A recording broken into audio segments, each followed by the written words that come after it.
COVID-19 in New Brunswick. Speaking on behalf of the province today are the province's Chief Medical Officer of Health, Dr. Jennifer Russell, and the Honourable Dorothy Shepherd, Minister of Health. Bon après-midi tout le monde. Good afternoon, everyone, and welcome to today's update on COVID-19 in New Brunswick. Speaking on behalf of the province today are the province's Chief Medical Officer of Health, Dr. Jennifer Russell, and the Honourable Dorothy Shepherd, Minister of Health. Dr. Russell.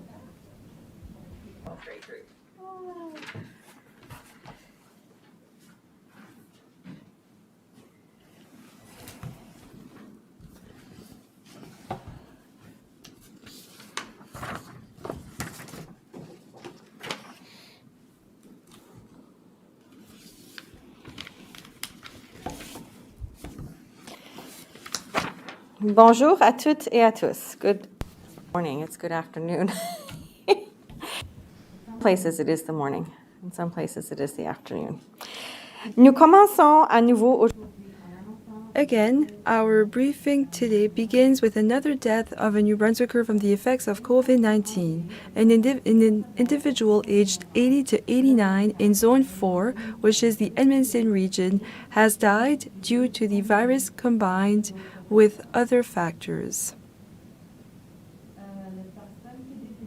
This person was a resident of the Manoir Bellevue nursing home in Edmundston, where there have been 86 confirmed cases of COVID-19 in this facility, 47 residents and 39 staff members.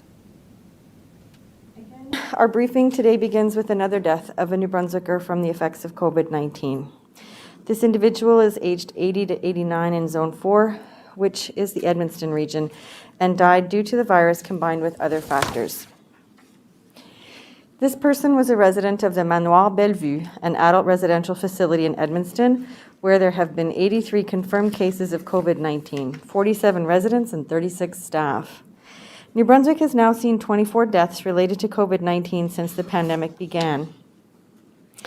And in contrast to many jurisdictions, this is a small number, but it is a large number in the lives of those people who are connected to those who've passed away, their loved ones, their family members, and their community members. They're well loved and cared for by all New Brunswickers. Every death that we have reported in a person who has had a life, a home, a family, and people who love them. I grieve with the family of the deceased and ask you to join me in offering them our most sincere and heartfelt condolences. La zone 4, dans laquelle Zone 4, where this death occurred, remains at the red alert level in our recovery plan, where it has been since January 17. In the coming days, we will be reassessing the situation in Zone 4 to determine when we can move these communities to the orange alert level with the rest of the province. The outbreaks we have seen at Manoir Bellevue and other adult residential facilities in the province are heartbreaking because both residents and staff are uniquely vulnerable to the virus and its effects. 4, where this death occurred, remains at the red alert level in our recovery plan, where this has been the case since January 17th. In the coming days, we will be reassessing the situation in Zone 4 to determine when we can move these communities into the orange alert level with the rest of the province. The outbreaks we have seen at Manoir Bellevue and other adult residential facilities in the province are heartbreaking because both residents and staff are uniquely vulnerable to the virus and its effects. Our public health prompt teams have been working tirelessly to bring these outbreaks under control. It really is incredible how much work these people are doing. I am so proud.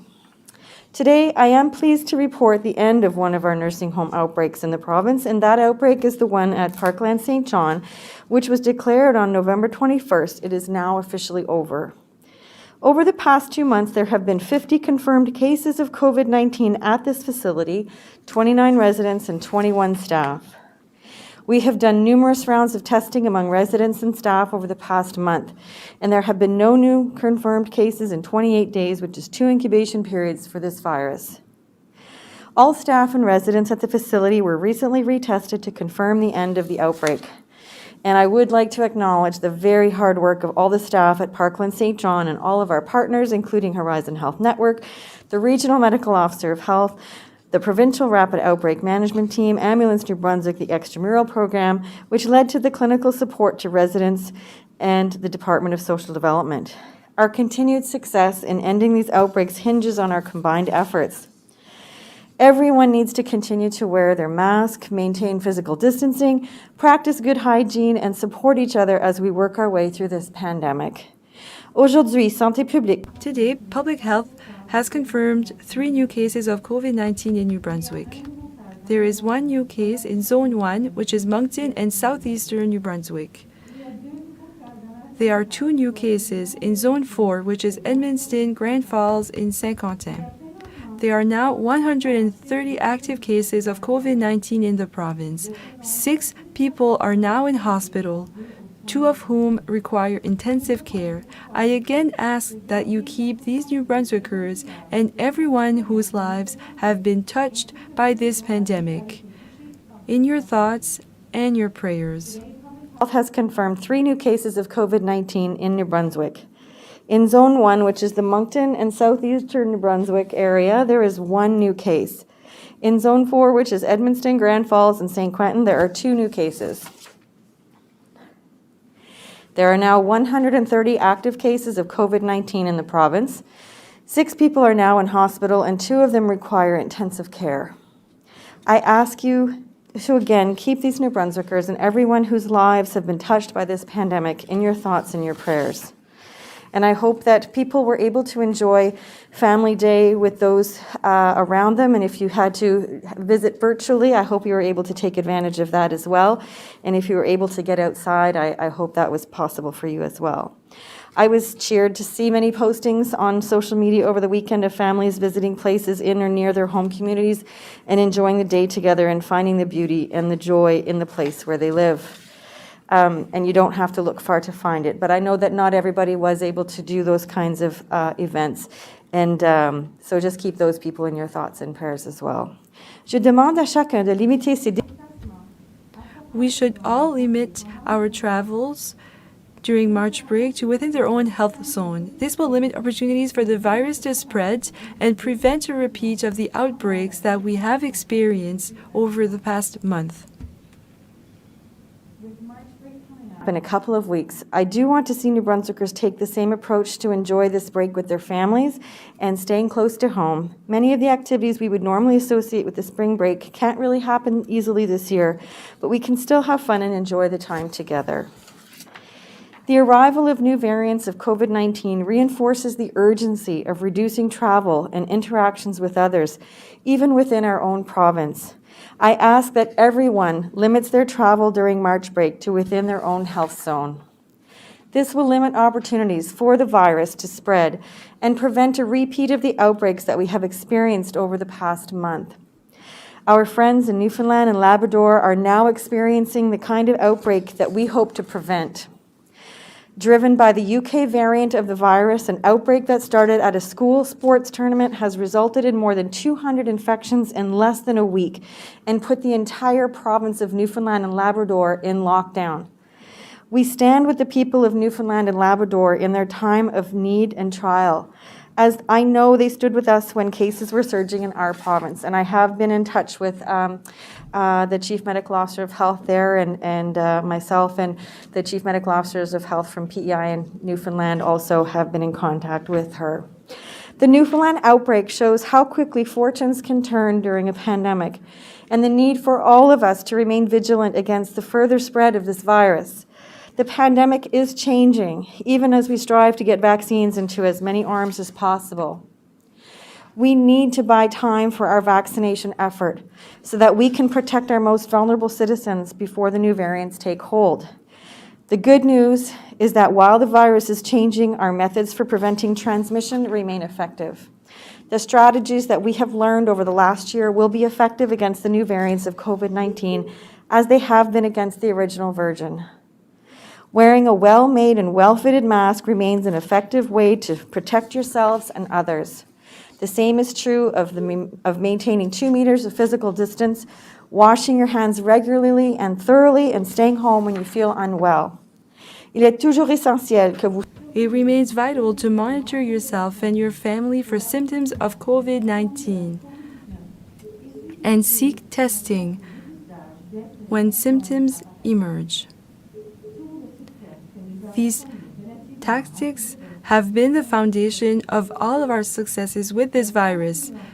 They will continue to serve us well as we work together and support one another.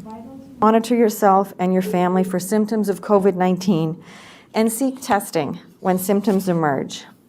These tactics have been the foundation of our successes with this virus, and they will continue to serve us well as we work together and support one another. And just to quote Dr. Janice Fitzgerald, who is the Chief Medical Officer of Health for Newfoundland and Labrador, and this was when she was asked about the lessons learned right now in Newfoundland in terms of advice for the rest of the country.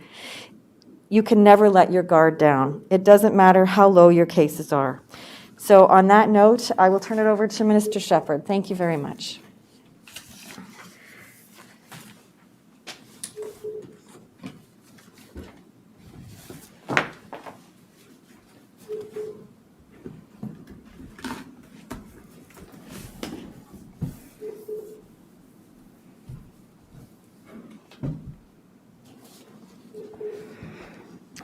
Good afternoon, bonjour.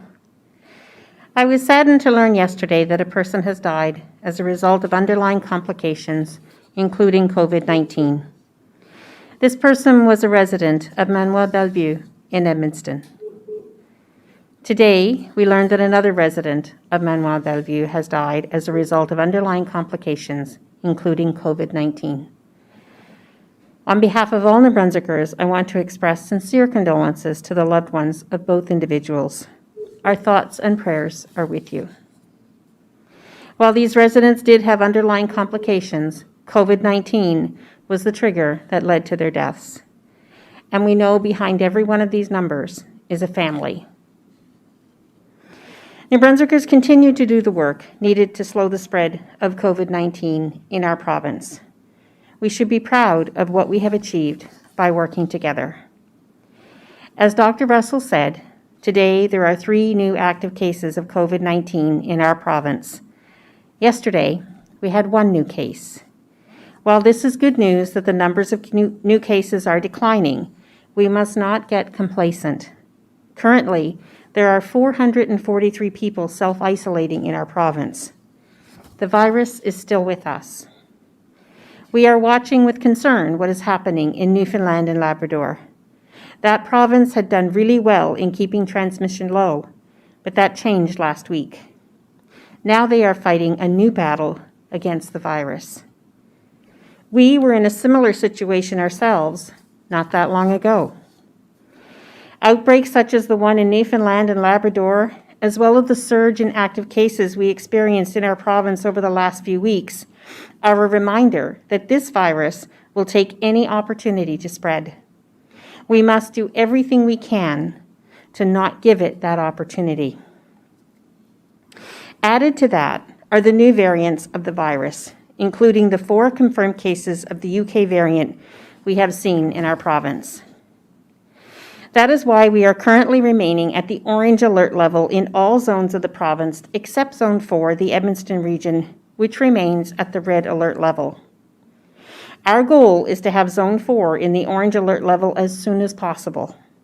Public Health continues to assess the situation in the Edmundston region to determine when it will be safe to change the alert level there. As I mentioned last week, we are taking a couple of weeks to ensure that we have taken the necessary steps to keep our borders secure before we are able to open things up further inside our province and move to a yellow level of recovery. I do understand this is frustrating, especially for residents who are taking precautions and following the directives of public health. The health and safety of New Brunswickers must come first. I encourage you to remember why we are all doing this. We are doing it to keep all of us healthy and safe, particularly the most vulnerable in our province. I am pleased to hear that the outbreak at the Shannox in St. John has been declared over. It was a long road for the facility, with the outbreak announced on November 21st. Having public health declare the outbreak over is good news and a positive step forward for our province. We are also continuing to roll out the vaccine across New Brunswick. Of the more than 27,000 healthcare workers in the province, including long-term care facility staff, 12,040 have received at least one dose of the vaccine as of Saturday, February 13th. Of the more than 11,000 residents in long-term care facilities, 3,013 have received at least one dose of the vaccine. This week, more than 1,950 healthcare workers are scheduled to receive their second dose of the vaccine at clinics. As well, more than 1,480 people are scheduled to receive their second dose of vaccines at clinics in long-term care homes.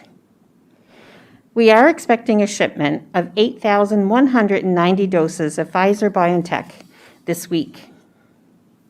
And we then expect 9,360 doses of Pfizer vaccine weekly through April. Due to the recent reduction in vaccines, we have had to reassess our planned rollout for the province. Further information, including specifics about how the rollout has been adjusted, will be shared later this week. While vaccination is an important tool in fighting this virus, we are still in the early stages of this process. To give us the time needed to achieve widespread vaccination, we must continue to follow the directives of public health and the alert level of the area where we live. While the pandemic has presented us with challenges since it began, we are facing a particularly difficult time at the moment. It is understandable if you feel stuck in winter, in an unchanging alert level, in a pandemic that only seems to be getting worse. The light at the end of the tunnel may feel farther away than ever. But please know that we are making progress.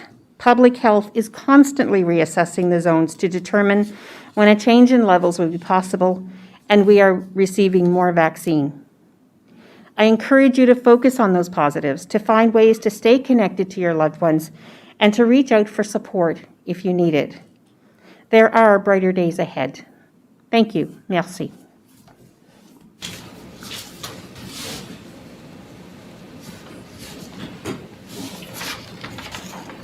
Thank you, Minister Shepherd, Dr. Russell. Merci beaucoup, Ministre et Dr. Russell. Nous allons maintenant procéder aux questions. We will now move to reporters' questions. You have the right to ask your question in the official language of your choice. Every reporter can ask one question and one follow-up. And please make sure to turn off your mics, please. With questions from members of the media. Each reporter will have one question and a quick follow-up. You have the right to pose your question in the official language of your choice. Please ensure your microphones are placed on mute. Laura Brown, CTV. Hi there. I'm wondering if either the Department of Health or Public Health has reached out to any of the team members in Nova Scotia regarding rapid testing and looking for advice on rapid testing, because it's been used there for this past several months and it seems to be successful. So I'm wondering if you've looked to that province for advice on rapid testing. I do know that public health is in constant contact with their colleagues across the country, and they discuss many of the strategies that have been available. I think I've mentioned several times now that the strategy for our testing protocols, I believe, are sound. We have been using the gold star test, which gives us back a return in 24 hours. We have not been in any position, except for perhaps up in the Campbellton area when we did do mass testing for a few days. We've not been in a position at all where we haven't been able to get people in for testing same day and get those results back overnight. So rapid testing, as we've mentioned before, myself and Dr. Russell, is not diagnostic. It is a screening tool. And so we plan on using it in the future And we have been using it in the past at our ERs when we have a suspected outbreak in long-term care facilities. So our strategy is, quite frankly, in my opinion, is quite sound. And I think that we're always having those conversations with colleagues in other provinces. I think that's really all I have to say. Dr. Russell?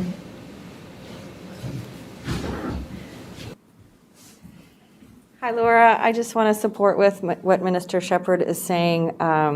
Yes, we do have conversations with all our colleagues across the country very regularly around testing and all the different modalities that we have to make sure that we are being as efficient and as effective as we possibly can be. There are many things to take into account when we look at our testing strategy, including what we know it has been working with respect to the PCR test that Minister Shepherd was referring to being the gold standard. So again, we have many different modalities at our disposal right now, and so we have the luxury of utilizing them in different venues and different situations, which we are, and this will continue to evolve over time. It is an ever-changing landscape, and with the variants at play right now, and really trying to limit people's movements, there will be more and more demand for making sure that we are utilizing the best testing at the right time for the right reason, as has been the case for the entire pandemic. So using the right test at the right time for the right reason. Our positivity rates have been good. We always see a little bit of a dip over holidays in terms of making sure that we keep our numbers high enough, but capacity, as Minister Shepherd referred to, has never been a real issue, and when we've needed to ramp up based on demand, we've always been able to do that. So again, we'll continue to assess, we'll continue to evolve as the situation evolves. Ms. Brown, do you have a quick follow-up? Yeah, I'm wondering, the City of St. John has issued 2 or 3 reminders this month for residents to wear masks in outdoor public spaces. I'm wondering if you've heard of any confusion or compliance issues when it comes to when and where to wear masks outside. That hasn't overflown to the Department of Health, and I don't believe Public Health, but we always recommend wearing a mask when you're going to congregate outside. We still want you to keep 6 feet of distance, but the policy has been that if you are not in the midst of other people, if you're not having a conversation outside, you can be free to not wear your mask, and wear your mask when you're going to be having an encounter with people, and we encourage you to always stay 6 feet apart. Minister. Thank you, Ms. Brown. Harry Forrestal, CBC. Thank you, Bruce. Dr. Russell, have you altered the initial strategy of holding 1 dose of vaccine back for every dose you administer? And how many doses are in storage now?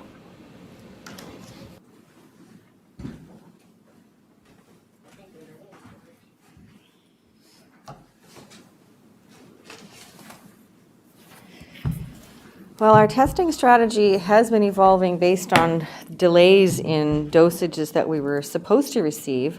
So that is something that continues to evolve. But as of right now, as of Saturday, February 13th, that is, we have received 26,825 doses, and we've administered 21,182 doses. So we have 7,505 people that have been fully vaccinated, and right now we have 5,643 doses available for planned clinics and second doses for people already vaccinated.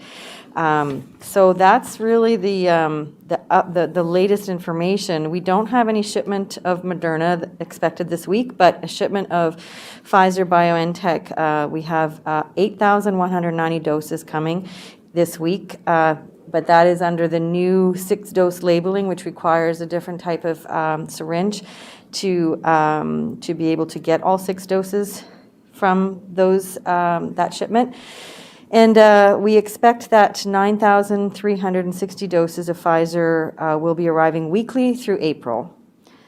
And at this point in time, this coming week, we have more than 1,950 healthcare workers that are scheduled to receive their second dose at clinics this week, and more than 1,480 people are scheduled to receive their second dose at clinics at long-term care homes. Mr. Forrestal, do you have a follow-up? Yes, I do. The two most successful jurisdictions for the administration of vaccine are Israel and the United Kingdom. What lessons have you learned from that experience that you're able to employ here in New Brunswick? Well, the information right now is hopeful with respect to, if you have large volumes of doses and you get them into people's arms, they do what they say they're supposed to do, depending on, taking out the variants because certain vaccines aren't as effective with certain variants. But overall, the whole point of the vaccination program is to decrease hospitalizations and deaths. So the most severe situations and symptoms and outcomes of COVID-19, and that is what they are seeing in those two jurisdictions. Thank you, Mr. Forrestal. Thank you. Vicky Hogarth, CHCO TV. Thank you, Bruce. My question is either for Dr. Russell or Minister Shepherd. Scientists are finding new variants of COVID-19 emerging in the United States. What do you know about these new variants? Is there an alarming number of them? And are we testing for them at the national lab, or can we only detect the variants that we are currently testing for?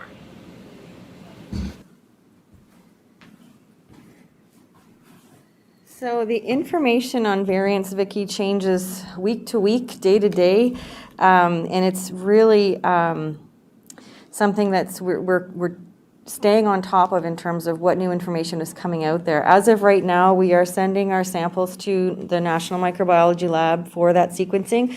My understanding is we will eventually have capacity to do that. But I think what's alarming, no matter where you are in the world, is that there are more variants emerging all the time. So as of right now, we know about the UK variant. We know how it behaves. We know about the African variant. We know how that behaves. But there are new ones that we know about. The Brazil variant. We know how that behaves. And so it's really a matter of, again, using all the same measures and protocols for public health that we have since the pandemic began. Continue to implement those protocols and hopefully be able to protect our most vulnerable populations sooner rather than later with respect to our vaccination rollout. But that's where we are right now. Do you have a follow-up, Ms. Hogarth? I do.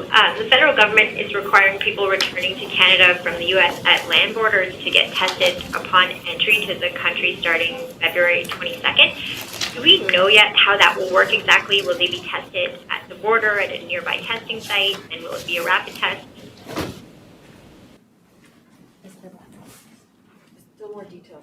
Yeah, this is still in early developments, and we're really dependent on the federal government for this information, and that has not yet been totally rationalized. So as we get that information, we'll be happy to share that. I think that we're happy to see testing prior to boarding, but I'm not sure all of the details around it. Thank you. Isabelle Arsenault, Radio-Canada. Yes, my question is for Dr. Russell. I would like to know why New Brunswick did not receive all the vaccine doses as planned. Only 59% of doses, and those doses were sent to Northern Canada instead. Could you please give us more details on this? So we're working very closely with Health Canada regarding the vaccine rollout and doses delivery. We know that in the north, they didn't have the same capacity in terms of the super freezers that could keep vaccines to a very, very low temperature. So that's the information that was provided to us. And we will manage this situation as we receive more news. We have our plan, and we will continue to deliver our plan. Thank you. Do you have a follow-up question, Isabelle? Yes, Ms. Russell, I would like to know, so the percentage of doses that were sent elsewhere, when will we see the doses that should have been sent to New Brunswick? I don't know the number exactly, but I can try to find this information for you. At this point, the information that I have is that we will still be able to roll out our vaccines for the most vulnerable people by the end of March, according to our plan. And that was something that was already planned. So as we have more information, we can react to the situation. Thank you. Sébastien Lachance, Acadie Nouvelle. Sébastien.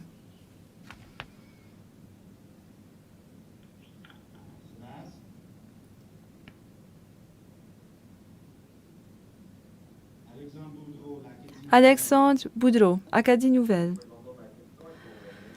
Yes, my question is for Minister Shepherd. Last week, you mentioned that you were assessing the supply rules to see if any changes were needed before zones could move to the yellow alert level. So what are you reviewing exactly? And for example, could there be any changes to businesses that can remain open and also household bubbles, the size of the bubbles? Prior experience, let me just go back to December.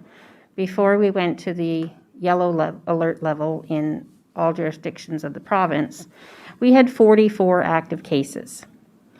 And in January, we spiked to a record 567 cases, new cases. So we know from that experience that maybe we need to make some changes. Well, we can't do that in isolation as a government. We really rely on Dr. Russell. We rely on the COVID-19 task force. We rely on the COVID Cabinet Committee discerning those recommendations and then forwarding recommendations to Cabinet. So do I predict changes? There may be, but that will depend on public health and the task force to discern for us. It can't be made in isolation, but we do know that there are risks with going to yellow, and we know by looking at Newfoundland and Labrador that those risks are very, very real with the variant of it mushrooming very quickly, and we saw our own experience in January. So all of those things are being considered now for a proposal to come forward very, very soon in the coming days. Thank you, Minister. Monsieur Boudreau, as-tu un suivi aujourd'hui? Do you have a follow-up question? Yes, I would like to ask Dr. Russell, for the alert level, what the rules could look like regarding the size of the bubbles? Inaudible. It's difficult to say at this point because we know that outbreaks that occurred in the yellow alert level and also the outbreaks in Newfoundland right now, it's very concerning. And we want to remain safe and prudent. So I don't have any details about those discussions right now, except that we would like to see Zone 4 move to the orange alert level, and we want to have a stable period as well, just to see how the situation will unfold with the new variants. Thanks, Bruce. Minister Shepherd, the federal government has released the new vaccine delivery schedule that you alluded to today. And by my math, New-Brunswick should now receive enough doses to vaccinate all healthcare workers and all long-term care residents by the end of March. I just wanted you to confirm that and just talk about the ability to now do that if things stay on schedule.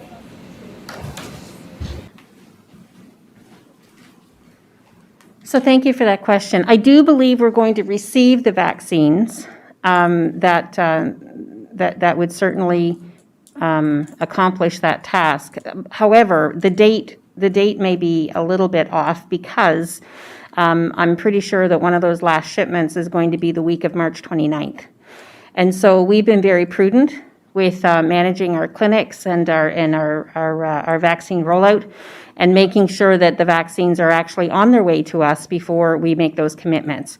So while your numbers are probably lining up, we will have more to say about it later this week, but also it is dependent on the vaccines arriving in the province in a timely fashion. And so we could be, a few more days out into early April before we're able to complete that first priority Q1 list. Thank you, Minister. Mr. Harris, do you have a follow-up today? Yes, please. So the province has been using the Moderna vaccine in long-term care homes. I believe that's because it's more easily transported. But the new larger numbers of vaccines are predominantly Pfizer.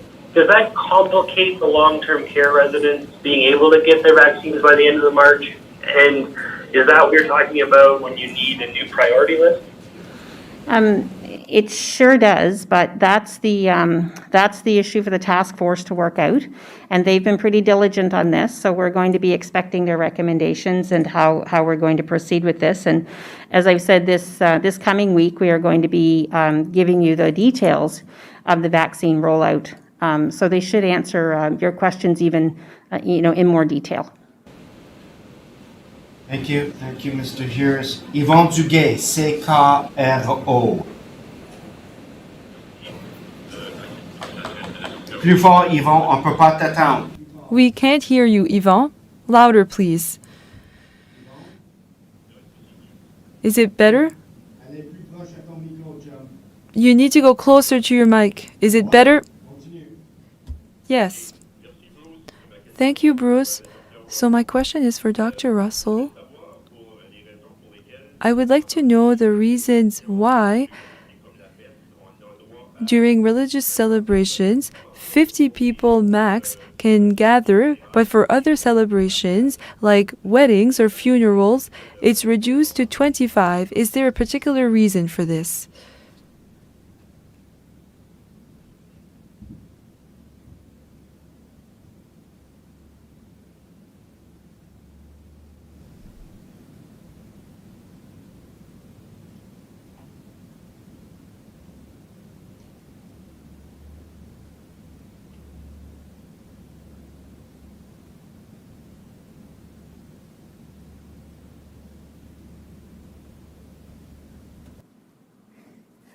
Vous demandez les nombres pour les messes et ça.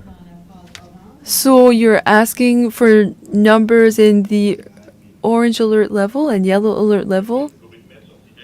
So for when people attend church, it's 50 people, and for weddings and funerals, the limit is 25. So I was just wondering if there was a particular reason why those numbers were the case. Well, the idea is to really make sure that we can maintain physical distance. I would need to come back and give you more details on this point. Do you have a follow-up question, Yvon? No, that's it. Thank you. Hi there. Thank you.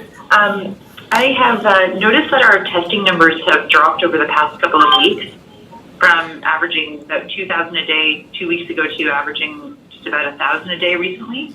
I'm wondering if that concerns either of you, and if it does, then what might you be doing about that?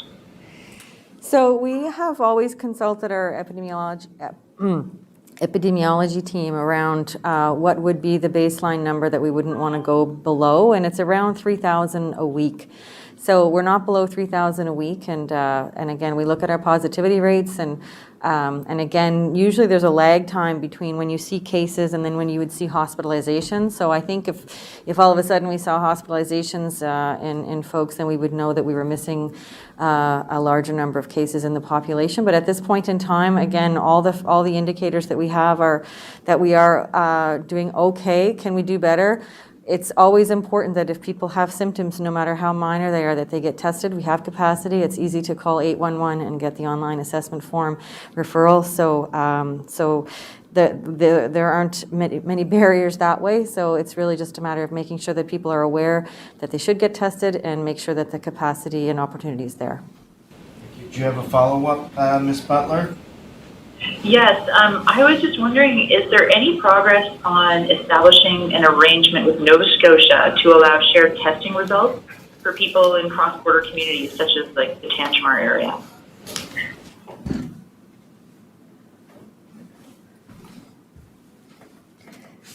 Well, we are getting a lot of questions around testing, so we do have actually a common Q&A, questions and answers, commonly asked questions post-testing. So that is on our website. And I don't have any information specifically around that sharing, but I do know that, that again, the testing is available on both sides of the borders to accomplish what they need to, whether they're commuters, whether they're going for medical appointments, et cetera. Thank you.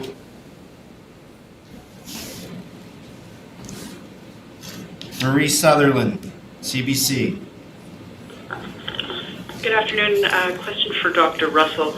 Premier Higgs has said that the province is looking into rapid testing for rotational workers so they don't have to spend their entire 2 weeks in isolation away from their family.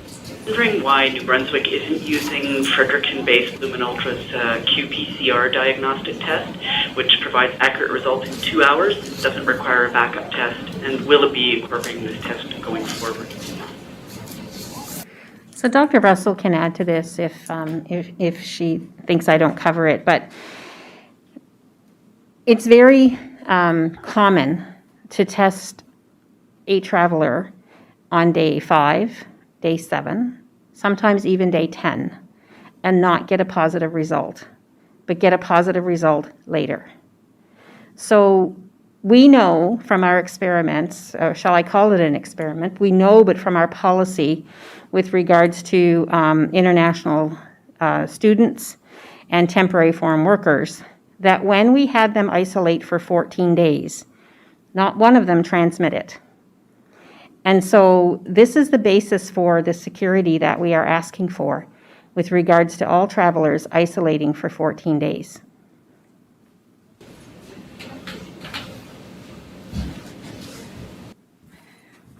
Yeah, Minister Shepherd covered it exactly. So the risks, really, when you self-isolate for 14 days, regardless of testing, that is the safest approach. And obviously, considering the variants and what Newfoundland is dealing with right now, and again, trying to protect our vulnerable populations while the vaccination program is rolled out, we have a lot of factors right now to consider, and it is challenging. And that's, again, that's our way ahead right now for the time being. Because again, it's an evolving situation and things can definitely change. Thank you to you both. Ms. Sutherland, do you have a follow-up? I do. I know Isabel somewhat addressed this in French, but I'll ask it in English. Health Minister Shepherd, the updated federal government website for vaccine delivery schedule shows, as you know, more than 64,000 Pfizer-BioNTech doses coming to New Brunswick, like between now and April. I've been wondering if you've been told how many of these doses are being diverted to Northern Canada, and have you been given any indication of how long, meaning how many weeks that diversion is expected to be necessary?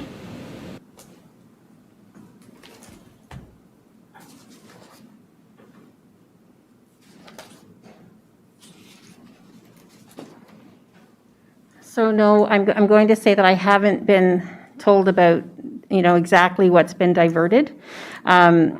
We can get you those numbers to you, but I just want to say that again, because of the new updates and numbers, and if they stay on track, we will be able to get all of our Q1 vaccinations done according to what we proposed. And we haven't been given a full response yet from the federal government. So we're waiting on those numbers to be sure. Thank you. Thank you. Savannah, Telegraph Journal.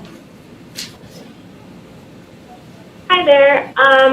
I think my question could go to either one of you. I'm wondering if there's any talk of delaying or canceling March break at this point, given the spike we saw over the holiday break, or rather after the holiday break, and the issue you raised about buying more time to get vaccines in arms. Is that something that's on the table? So if you're talking about the education system, I'm not aware that there's consideration of canceling March break. I do think that we have appropriate levels of of our alert levels right now. And we've tried to be very upfront with our population, saying that, last week, that public health needed another 2 to 3 weeks to continue the assessment. We want to get zone 4 into the orange, and then we will proceed cautiously, understanding that the reason for this is that we are learning lessons from Christmas, New Year's, from the Newfoundland incident now. So we just have to continue to keep reassessing, and we'll be bringing you updates as quickly as we can. Ms. Odd, do you have a follow-up? I do. Thank you, Bruce. This one is for Dr. Russell. Speaking of learnings, I guess I'm wondering if public health is looking at kind of a year since the pandemic, why maybe some long-term care homes see a spread that's a bit greater than in others, and have there been any lessons over that time about what works best in these situations? And I guess given that, has there been any effort to maybe update some protocols given the variant has arrived? Well, we have very regular conversations at many levels around nursing homes, long-term care facilities, adult residential facilities with the pandemic task force, as well as all the partners involved in the prompt teams, Ambulance New-Brunswick, extramural, our RHA partners, et cetera. So it definitely is clear that that certain things work better than others, and so that's why with each and every outbreak, we do actually take the lessons learned from the past outbreak and apply it to the very next outbreak as quickly as possible. And I think we've proven that it works quite well. One of the problems is if there are concurrent outbreaks and too many of them at the same time in several facilities, it is challenging. It stretches resources quite thinly. So I think what we've learned is that based on the COVID-19 virus that we've been dealing with, that we can be very successful.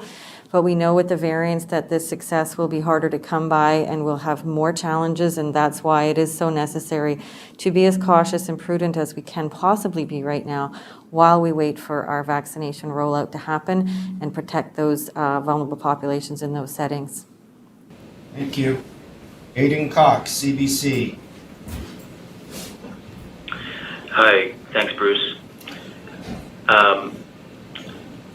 Will the province consider exceptions to the no visitor rule at hospitals for patients who are in hospital waiting for a space at a nursing home? We heard from a family whose loved one has Alzheimer's and has been in hospital for 8 months, and I guess the wait is difficult for them. This is a difficult situation for many, many families, and of course, as you can imagine, the RHAs and nursing homes, special care homes alike, are dealing with the risks associated with opening up visitation. And so I know that certainly my department, my staff, public health, we have all received many pleas to allow visitation. And we in no way want to bear this hardship on families. But the fact is that the risk is extremely high to open up visitation. We must protect our most vulnerable. And so I know that these will be conversations that will be ongoing. They will be assessed in an ongoing basis as well. And if changes can be made, I think we'd all be the first to jump at it. But it is about managing the risk to our most vulnerable. Mr. Cox, do you have a follow-up today? Yes. We have heard from some families who said residents in private long-term care homes are not getting vaccines as part of round 1 of the vaccination program. Is there any distinction between which care homes, for example, private for-profit versus private not-for-profit, get the vaccine first? And if there is, why? No, I can't say there is. It's our goal to have all long-term care residents vaccinated by the end of March. And based on the numbers we've received recently from the federal government, and if they stay on track, we should be able to come very close to that date. Sorry, I didn't hear that last part. If the supply from the federal government stays as we've been indicated recently, then we should be able to manage getting all of our residents vaccinated close to the end of March. But it, as I stated earlier, may go a few days into April because of the timing of the shipments. Okay. Thank you. Thanks. Sébastien Lachance. Oui, bonjour. ma question est pour la... Yes, my question is for Dr. Russell. So recently, we saw the calendar for the number of vaccine doses that will be sent to New Brunswick. In terms of the distribution around the province, how will you proceed? Will it be done per capita or according to the contagion zones? For example, more vaccines could be sent to Edmundston compared to Moncton, even though there is less population in Edmundston.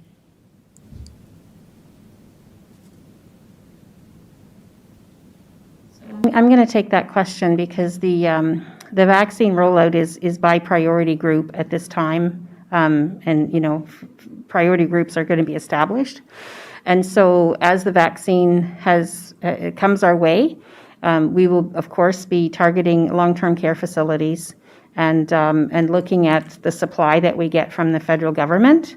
We will be targeting that group certainly in a very aggressive manner. As-tu un suivi, Sébastien? Do you have a follow-up question, Sébastien? Yes, I have a follow-up question for Dr. Russell. In terms of vaccination, many hurdles happened, and for frontline workers and healthcare workers and vulnerable people in nursing homes, were those people vaccinated in high numbers right now? I'm just wondering where we're at for those high-risk population. So at this point, we already received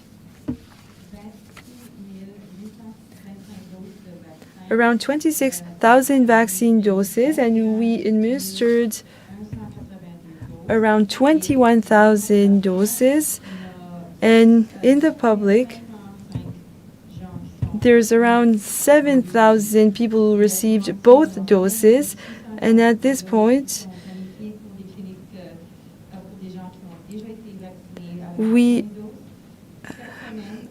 this week, no Moderna doses will come, but we have Pfizer doses that will come this week. 8,190 doses this week, and we will receive 9,360 doses every week afterward until the first week of April. And for priority groups,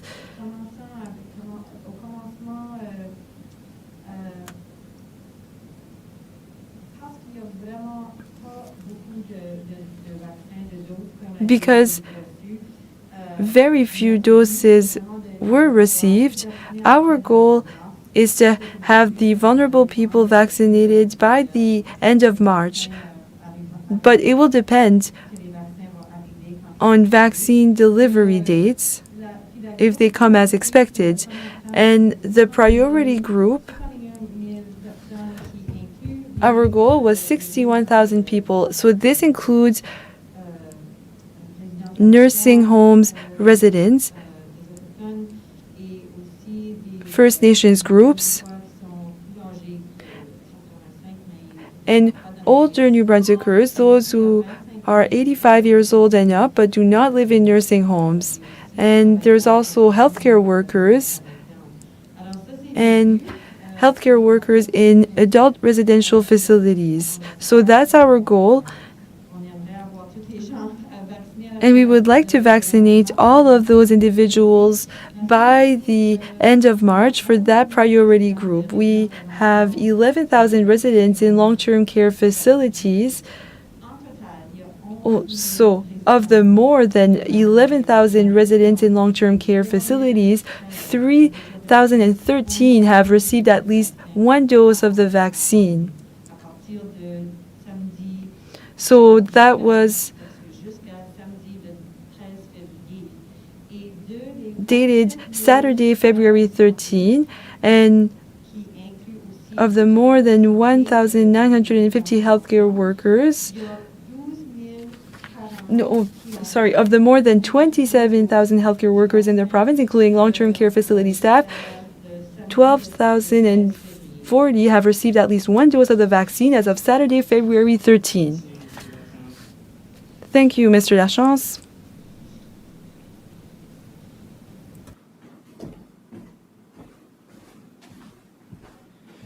Voilà, ça termine This concludes today's update. update. Thank you.